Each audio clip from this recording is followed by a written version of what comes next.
España, levántate y lucha. Realmente estoy indignado con lo que estamos viendo en Ceuta.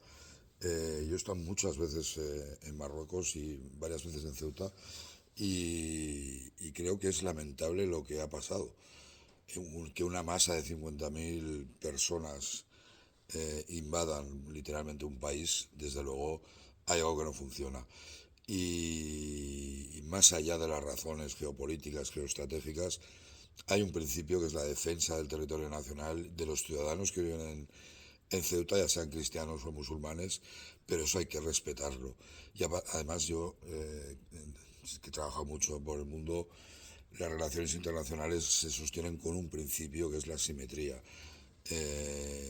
Y con Marruecos realmente tenemos un problema serio. Yo creo que es un ensayo de una futura anexión de Marruecos, de Ceuta y Melilla, que recordaros, son ciudades españolas desde que Marruecos no existiese, el reino de Marruecos no existía. Ya desde 1500, no me acuerdo exactamente, que lo heredamos de los portugueses. Pero bueno, más allá de eso, hoy por hoy es territorio de España. Y cualquier país que no sepa defender su integridad nacional realmente tiene un problema. Y el problema yo creo que tiene nombre y apellido si se llama Pedro Sánchez. Y es un tema que lo tenemos que tener claro. Nos tenemos que levantar, tenemos que salir a la calle pacíficamente y tenemos que alzar la voz y decir basta a este inepto. La democracia no es votar cada 4 años, es realmente cumplir con nuestro deber cuando los sátrapas, como los dictadores, como es el que tenemos ahora en España, incumplen su deber, su máximo deber, que es la protección nacional, la seguridad.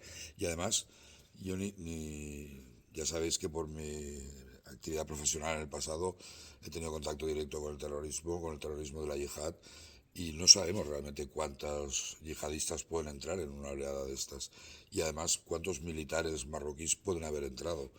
Es un tema muy preocupante y tenemos que salir, levantarnos y luchar.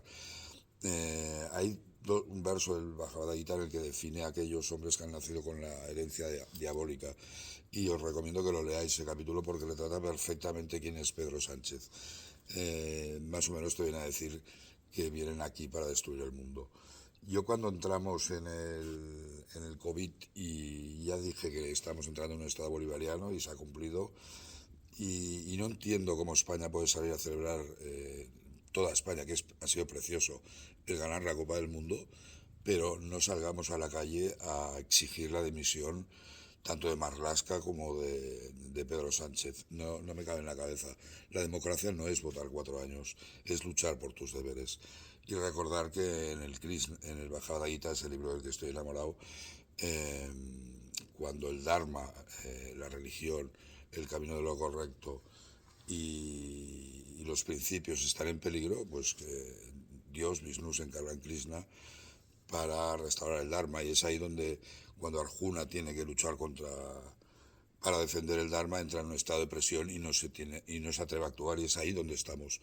Estamos en un estado aletargado, deprimido, no sabemos luchar por nuestros derechos, y es ahí donde tenemos que levantarnos y luchar. Siglos más tarde, Bob Marley lo diría con otras palabras: get up, stand up for your life, for your rights.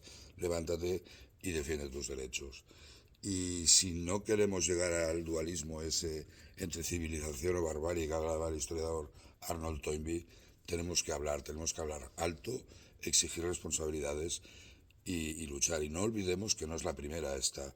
En Paiporta, con la Ana de Valencia, yo tuve no es la suerte, pero con mi hija y con mi hijo bajamos a ayudar a sacar barro de los garajes, a pasar con los incendios, con el tren, con los dos confinamientos ilegales, tantas cosas que no son normales en una democracia.